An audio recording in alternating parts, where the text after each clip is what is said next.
want to walk as a child of the light.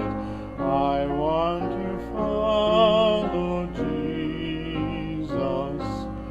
God sent the stars to give light to the world. The star of my life is Jesus. In him there is no darkness at all. The night and the day are both alike. The Lamb is the light of the city of God. Shine in my heart, Lord Jesus.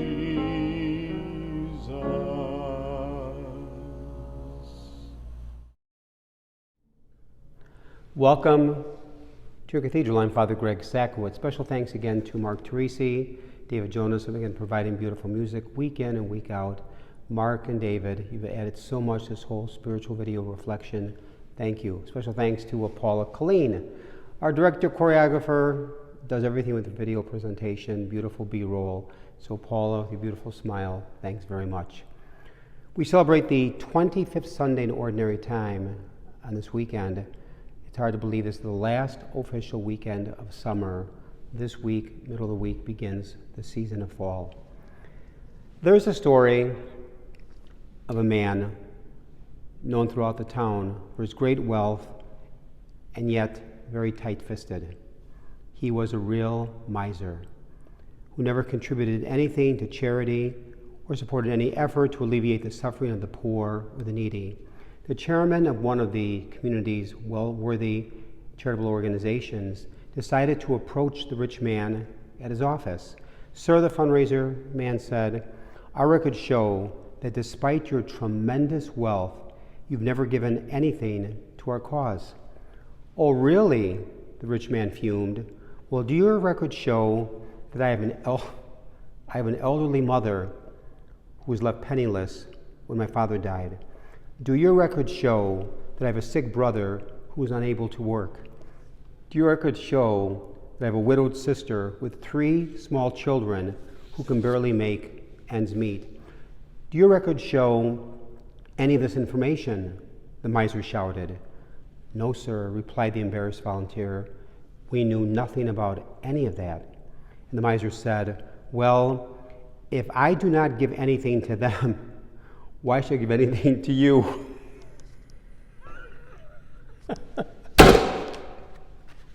I could barely get through that one. I really like that one, as you can tell. In life, what do we value? Where our treasure is, there will our heart be. Maybe a question or two. Where do we spend our time and energy? On what do we spend our time? Do money and possessions take a priority over God or loved ones? Remember, people before things. People before things. However, money is not necessarily the problem. We are sometimes the problem. I have nothing against money, a nice car, or a beautiful home, but the key is ownership. The key question is, do I own possessions or do possessions own me? That's the key question. Do I own possessions or do my possessions own me? And we can ask, does our need for power own me? Is the need for success own me? The real issue is not what it is. The real issue is who owns whom. That's the real issue. Who owns whom? Great line I once saw, if you win the rat race, you're still a rat. Listen to this true story. After many years and thousands of miles, Dad traded the family station wagon for his dream car, a sleek silver sedan. He immediately laid down tough rules for the new car. He would carefully monitor its use within the home. No more joyriding to the beach or leisurely drives to the mountains.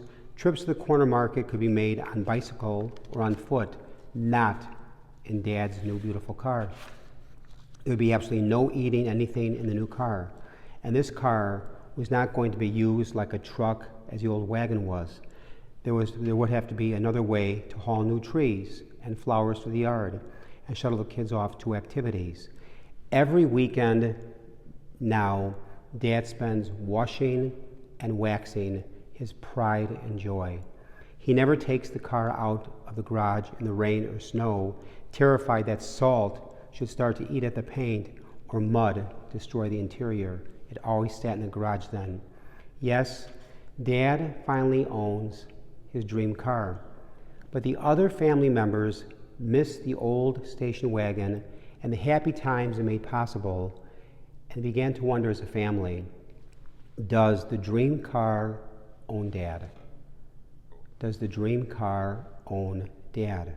Sometimes we let things we possess us, demanding our time and attention at the expense of people we love, and sometimes we don't even realize what's going on. Yet, in life, all of us are tempted. We do fail. Vince Lombardi, the late, great head coach of the Green Bay Packers. Folks, I'm a diehard Chicago Bear fan.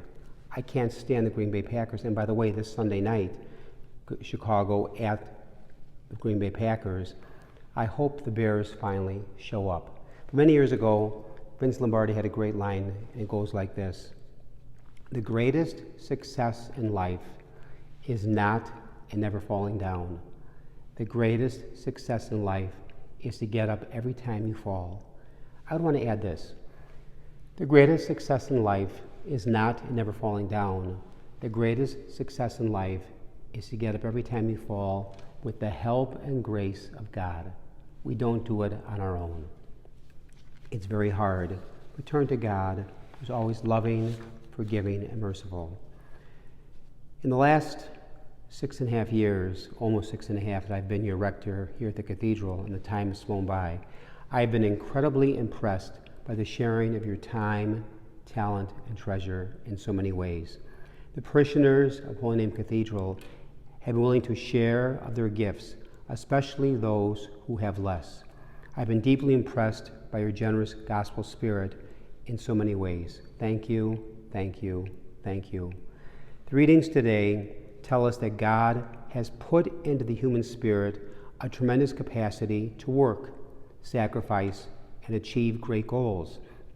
Yet it is the challenge of the gospel that we have the power and the choice to do great things for the Lord.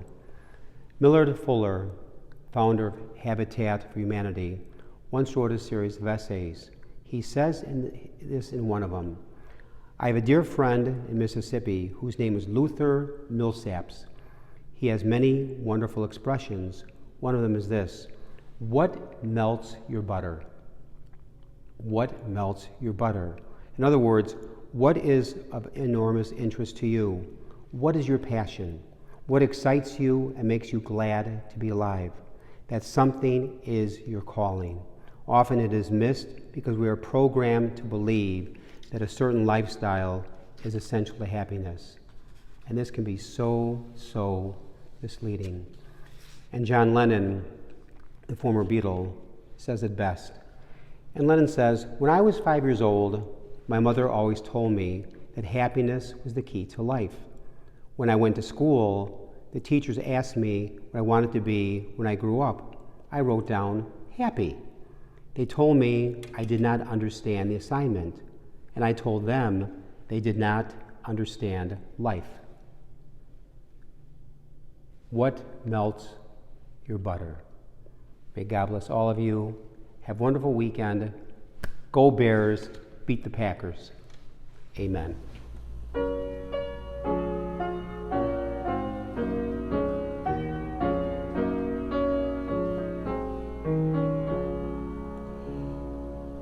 Will you let me be your servant?